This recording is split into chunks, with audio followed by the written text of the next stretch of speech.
You're now watching T&W Farms. Hey everybody, welcome back to another video with T&W Farms. So this is picking up where I left off in the same day. Just wanted to kind of break things up a little bit, do the content's going to be, because this time of year we do a little bit of everything throughout the day. So I'm just trying to get enough videos stocked up and edit it, so when I don't have as much time when I get home from work, I can get some videos out for y'all.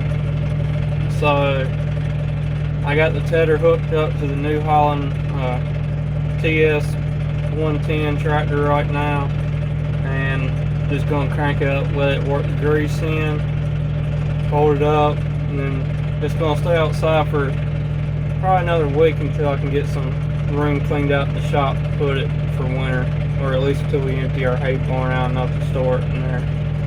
So let's get into some fun today and see what we get into.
just gonna park this tractor up for a little bit and get the 380B and hook up to the hay rake.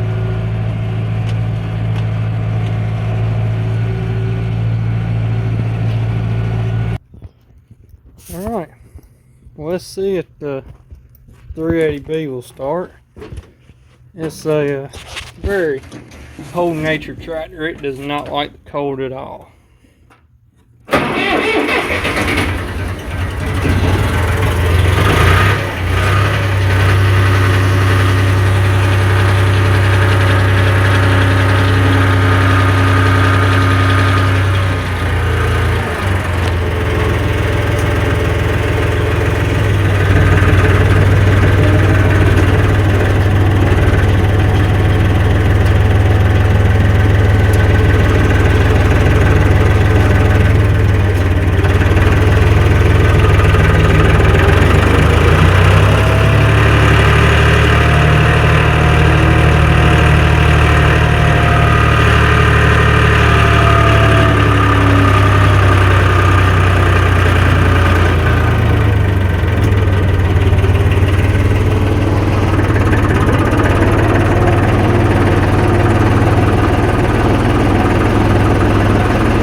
Try to give y'all a good angle.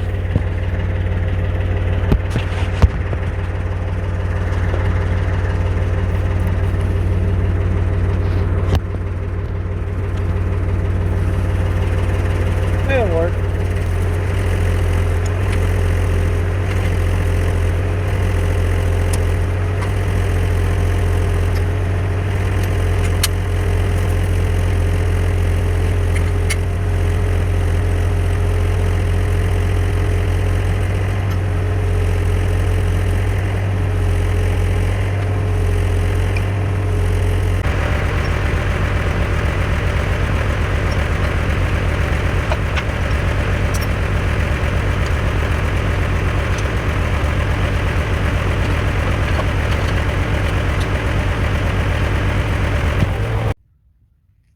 So what we have here is a Vermeer R2300 twin rotary rake, or it's not really a rotary rake, but twin hydraulic rake. It uses hydraulic flow from the tractor to actually turn the wheels here, which is the same as the old school bar rake. It's a V style.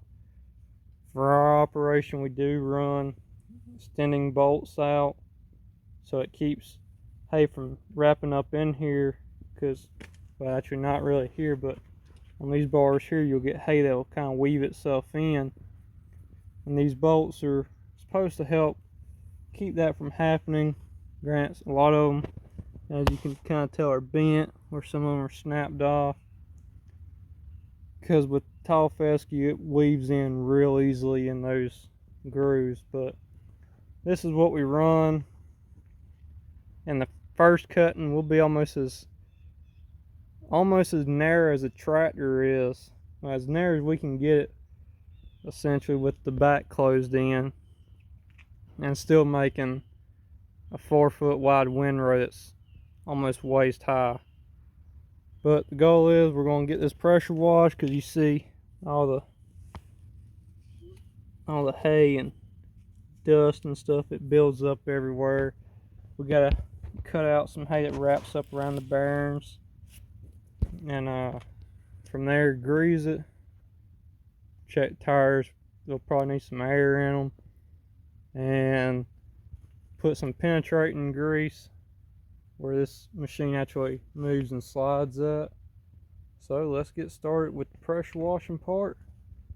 I know this ain't the most fun job to watch me do, but that's what this year consists of. I'm going to start by kind of cleaning out some of the hay first, and then we'll get into pressure washing it.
And that's the rake all washed up now. Got most of the grease and hay out of it, as good as you can get washing equipment. But since we got it already hooked up to the tractor, we're gonna go ahead and wash out like all this hydraulic oil that drips down, all the dirt, as you see, that's kind of stuck to it. So we're gonna go ahead and get that washed up, and then we'll go back and grease this rake, run it for a little bit, put some penetrating grease on some of the other moving parts, and we'll be done with this and on to the next task. Now the Case 380B is washed up pretty good, got all the dirt off of it. Some of the grease, there's still grease on there, but better than what it was. It's going to get used throughout the winter load hay if the temperature stays warm enough. So overall, everything is washed up nice and clean. Still got to grease some stuff here, and then we'll be done. And that'll probably be all for this video once I get this greased and ready to get put up. So I just looked at the footage of me pressure washing the tractor, and well, it almost slipped down some, so the footage was too high. So you won't get to see that part, which is okay, because there's still more washing to do throughout with some other pieces of equipment we got. So we're going to get on to greasing, like I said a little bit ago, and putting some air in the tires, run the machine some, make sure all the water's out of the bearings, because the last thing that you want to happen is water sit in the bearings, rust them, and possibility of a freeze again, you crack a bearing, then you have to go in and replace before you actually use it. So let's get into greasing the bearings and the tractor, run it for a little bit, and we'll park it up, and we'll see. That might be the end of this video, or I might throw in pressure washing the gooseneck trailer just to add some more footage just in case. So let's get to greasing. We're going to attempt to try to show you all this doing it one-handed.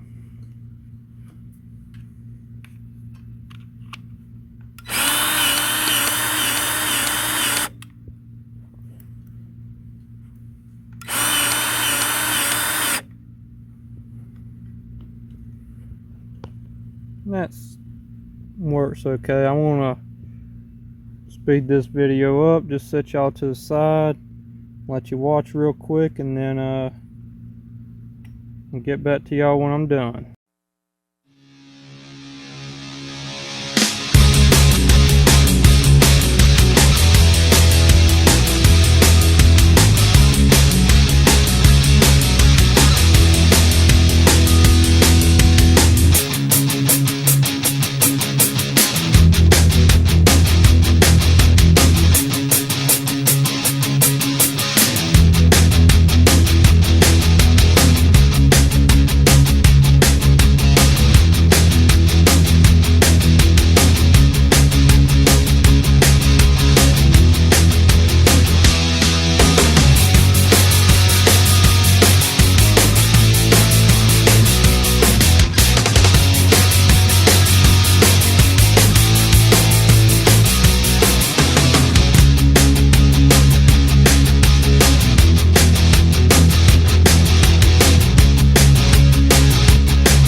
So that's everything greased on this tractor. The main points are on the front loader. There's a couple down here for the kingpin for the front axle, essentially. That's everything greased, so let's get it put away. Well, do some more greasing on the brake and then check the air and the tires. So let me see how much air they need, get it pulled around to the shop, and we'll go from there. So when you open and close the rear end on this machine, it slides right here, and we have a problem with it just wanting to grab. So I use Kimball Midwest penetrating grease, so it gives it a nice good grease coating to help it slide better. Even do it on the center tube here. But right now I'm just letting the rake run, fold it up just to work water out of the bearings and get the hydraulic fluid warmed up in the tractor. In the summertime, you just about can't grab these hoses because the heat from the hoses is that hot. But this is what the rake looks like when it's actually running. If you've never seen a Vermeer twin rake, these things are really good. They're heavy. It's 1,400 pounds at the tongue, but for making windrows, it makes a beautiful windrow. It helps with making a good even bale. I would definitely recommend a Vermeer hay rake like this, because it don't make it knotty. It actually makes a real pretty clean windrow.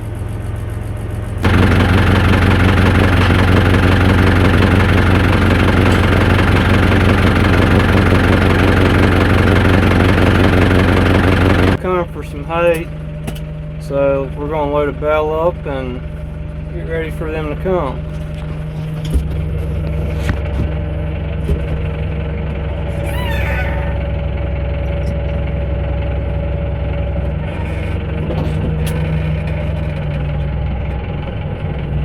We don't really use bale spears, we don't really use bale spears here. We only use pallet forks, just because that's what we find easier to load hay with and be able to stack it the way we do in the barn.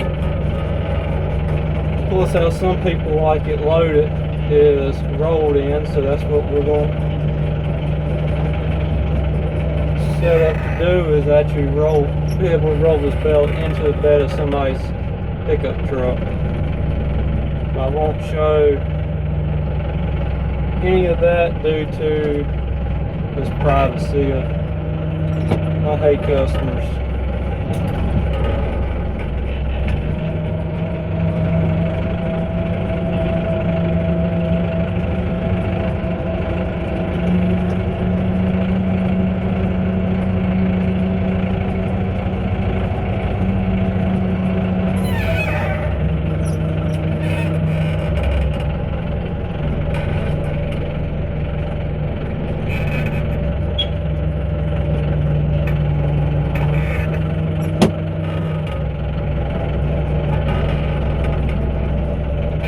That's what we do to get a bale in the front and be able to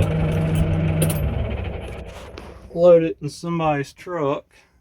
So I'll show you a little bit more later in the year when we actually stack hay in the barn, how we do it and how we load trailers. You'll get more footage of that. So I didn't record any more after that last clip, so this is going to be my outro essentially. So thank y'all for watching. Don't forget to like, subscribe, and comment if you want to see more of what I do, because later on the winter, starting the first of the year, we're going to start getting into more maintenance type stuff, and then on into the spring you'll start seeing more actual farming going on. So a lot in the hay fields that we'll be doing. So if you want to see more, like, comment, subscribe, tell your friends that you watch. Maybe they'll get a kick out of this, because I'm sure there's going to be some good times that'll happen on this channel. And you can find me on Facebook and Instagram at TNW Farms. Thank you for watching. See you next time.